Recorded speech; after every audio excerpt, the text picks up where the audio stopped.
کو پتہ ہے کچھ نہیں ہے. اب تو میرے خیال میں ججز پہ بھی بڑا شرمندہ ہوں گے کہ یہ آج کے وہ ججز باہر ہی نہیں آئے, کورٹ میں نہیں آئے بیچارے, کیونکہ میرے خیال میں ان کی بھی شرمندگی ہے کہ اتنا احمقانہ جو اندر بیٹھے ہوتے ہیں. اگر ہمارے جرنلسٹ یا کوئی جو لکھ رہے ہوں گے ان کو بھی پتہ ہے کہ پچھلی ہیئرنگ پہ ہمیں تو پورا کل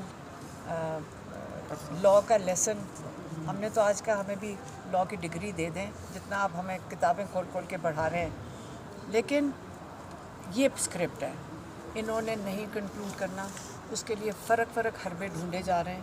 لیکن ہم بھی صبر سے بیٹھے, ہم آتے ہیں, ہمیں 3 گھنٹے آج بٹھایا گیا اور ججز صاحب جنہوں نے خود تاریخ دی تھی وہ باہر ہی نہیں آئے. تو اگر اب یہی بیچارے کر سکتے ہیں, ان پہ بھی مجھے ترس آ رہا ہے کہ کیا پریشر ہوگا کہ ان کو کہا اگر اس کو ڈیلے کرو. اب جو پروسیکیوشن کے لائر ہیں وہ بھی بڑے شریف ہیں, بہت ہمیں پسند آئے, بڑے شریف اور مہذب قسم کے انسان ہیں, لیکن وہ بیچارے کیا کہہ رہے ہیں؟ وہ کہہ رہے ہیں میں تو آج کنکلوڈ کرنے لگا تھا. تو اگر وہ وینسڈے کا کنکلوڈ کر دیتے ہیں تو یہ تو مڈل آف کیا درمیان میں ہم مئی کے, میرا نہیں خیال مئی کی ابھی تیاری ہے, پتہ نہیں اب کیا کریں گے, شاید چھٹیوں پہ چلے جائیں. اب آپ بس دیکھتے رہیں کہ یہ کس طریقے سے اس کو ڈیلے کریں گے. عدت کا آپ کو پتہ ہے 7 سال کی کنوکشن ہے, اور اس سے احمقانہ یا شرم والا کیس نہیں ہوگا, جبکہ بشریٰ بی بی کی بیٹیوں نے گواہیاں بھی دے دی ہیں جو پچھلے ٹرائل کورٹ میں ان کو ایڈمٹ نہیں کرنے دیا ہمارے لائر کو, سلمان راجہ کو, کہ ہمیں ان کو سوشل میڈیا پہ ڈالنا پڑا. اب ان کی گواہیاں بھی ہیں, بیٹیوں کی بھی. اب وہ جج کیونکہ کوئی فیصلہ نہ دے دیتا, جج ہی چھٹی پہ چلا گیا. کل کوئی اور جج چھٹی پہ چلا جائے گا, کل کوئی پھر اگلا جج بیمار ہو جائے گا, پھر پروسیکیوشن چلی جائے گی. یہ ڈرامہ آپ اور ہم دیکھتے رہیں گے, لیکن یاد رکھیں عمران خان نے کہا تھا میں سارے کیسز کا سامنا کروں گا اور اپنے آپ کو بے گناہ ثابت کر کے نکلوں گا. اب انشاءاللہ ان سب کو مصیبت پڑی ہوئی ہے کہ بے گناہی کا جب وقت آ گیا ہے فیصلے دینے کا, تو اب ان کو سمجھ نہیں آ رہی کہ اس کو ڈیلے کیسے کریں, اور کوئی وجہ نہیں. اچھا, آج 9 مئی ہے, رانا ثناء اللہ صاحب سے جو ہے وہ بات ہوئی میری, تو انہوں نے کہا کہ ان کو ہم نے بہت دیر کر دی سزائیں دینے میں, ان کو پہلے ہی جو ہے وہ سزائیں دے دینی چاہیے تھی, تو اب جو ہے اب ان کو لٹکانے کا ٹائم آ گیا ہے, تو سزائیں دینے کا نہیں بالکل صحیح ہے. اس کے لیے ہم سٹیٹمنٹ دے دیتے ہیں. جو ذمہ دار ہے 9 مئی کا, اور جنہوں نے 22 لوگوں کی شہادتیں کی, جنہوں نے گولیاں چلائیں, میں کہتی ہوں آپ بالکل صحیح کہہ رہے ہیں. جو اس کا ذمہ دار ہے 9 مئی کا, جنہوں نے عمران خان روز کہتے ہیں جنہوں نے سی سی ٹی وی کیمرہ کی جو فوٹیج چرائی ہے, ان کو کیا ٹانگنا چاہیے, ان کو صحیح کہہ رہے ہیں, ان کو پھانسی دینی چاہیے جنہوں نے یہ 9 مئی کیا ہے, اور جنہوں نے لوگوں کی شہادتیں کی ہیں, جنہوں نے بے قصور لوگوں کو جیلوں میں ڈالا ہے. ان کی سزا آج نہیں تو کل انشاءاللہ ہوئے گی. آج پی ٹی آئی کی جو ریلی ہیں مختلف شہروں میں نکالی گئی ہیں, ریانہ ڈار کو بھی گرفتار کر لیا, اس کے اسماعیل طاہر کو بھی گرفتار کر لیا. میں نے کہا اب ان کا حال یہ ہو گیا ہے کہ بزرگ خواتین کو جیلوں میں ڈالنا پڑا ہے. کیا ہو گیا ہے اس معاشرے کو, آپ کدھر لے کے جا رہے ہیں؟ تو یہ کر لیں, بہت بہادر ہیں ہماری خواتین بھی, کوئی نہیں گھبراتا جیلوں سے, جس کو ڈالنا ہے ڈال دیں. لیکن ان کا وقت بہت, ان کی زمین بڑی تنگ ہو رہی ہے, اس لیے ان کو تھوڑا سا اللہ کا خوف کرنا چاہیے.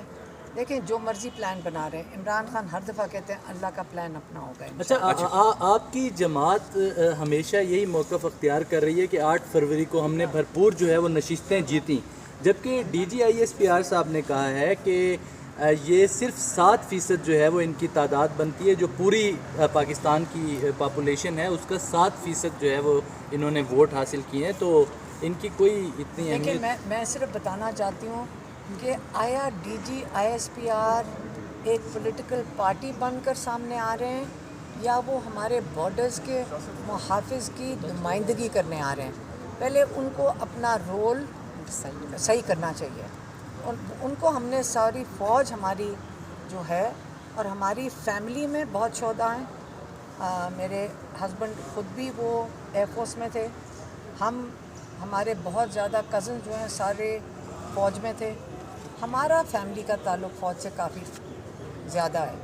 لیکن میں یہ پوچھنا چاہتی ہوں کہ یہ نمائندگی کر کس کی رہے ہیں DGISPR؟ پولیٹیکل پارٹیز کی یا ہم لوگوں کی جو فوج میں تھے؟ ہماری یہ کوئی نمائندگی اچھی نہیں کر رہے, یہ تو کسی پولیٹیکل پارٹی کی کر رہے ہیں. جب پالیٹکس کے اندر نمبر اور اسٹیٹسٹکس گننا شروع کر دیں, ان کا کام ہے صرف یہ بتانا کہ وہ ہمیں کوئی دشمن ہے کیونکہ ایک ہندوستان نہیں اور تو ہمارا کوئی دشمن نہیں, اس سے ہماری کیسی حفاظت کر رہے ہیں, یہ ان کا کام ہے. اس سے زیادہ ان کو اپنے دائرے سے نہیں نکلنا چاہیے. اچھا علیمہ خان صاحبہ, گزشتہ روز جو ہے شیر افضل مرود صاحب نے پارٹی سے تھوڑا سا کنارہ کشی کی ہے اور ان نے کہا کہ عمر ایوب اور شبلی فراز جو ہیں وہ بیچ میں یہ روڑے اٹکا رہے ہیں, اس کے ملنے بھی نہیں دے رہے ہیں. عمران خان صاحب بھی وہ ملنے سے انکار کر رہے ہیں, تو وجہ کیا ہے کہ عمران خان صاحب دیکھیں میری بات سنیں آپ, یہ جو میں پہلے کہہ کور کمیٹی سے بھی نکال دیا, سیاسی کمیٹی سے بھی نام نکل گیا. دیکھیں آپ نے دیکھیں اس وقت عمران خان جیل میں, ہم کورٹ سے نکل رہے ہیں سارا دن, اور بھی بہت لوگ جیل میں ہیں, جیل میں بھی ہیں ان کی فیملیز. صبح مجھے فون آئے ہیں 3-4 جو قیدی ہیں, ان کی ایک کی ماں کا فون آیا جو بڑی پریشان تھی. اگر یہ سارے کام, اصلی کام جو ہے ان کا خیال رکھنے لگ جائیں اور یہ عہدے شہدوں کی جنگ ختم کر دیں, اور یقین کریں اللہ تعالیٰ ان کو بہت اچھا سکون بھی دے گا اور راستہ بھی صحیح ہوگا. اور یہی کرنا چاہیے اس وقت, قیدیوں کا خیال رکھیں اور ان کی فیملیز کا خیال رکھیں. صرف یہ کام کر لینا, یقین کریں اللہ تعالیٰ کے لیے یہ بہت اونچے ان کے درجے ہو جائیں گے. مرود صاحب کہتے ہیں کہ میں جو ان کے پارٹی کے لیے کیا مجھے یہ صلہ ملا ہے, تو کہ دیکھیں اگر پارٹی کے لیے کیا ہے نا, یا اپنے ملک کے لیے قربانی دیں, اس کا صلہ نہیں ملنا چاہیے. یہ قربانیاں ہوتی ہیں اور یہ آپ اپنے ملک کے لیے سب کو کرنا ہے. یہ نہیں ہوتا کہ مجھے فوراً کوئی ریوارڈ ملے, ریوارڈ کی نہیں سیاست ہوتی. بات ساری یہ ہوتی ہے کہ آپ اپنے ملک کی خدمت کریں. یہ تو ہر ایک کی ڈیوٹی ہونی چاہیے کہ اپنے ملک کی خدمت کریں.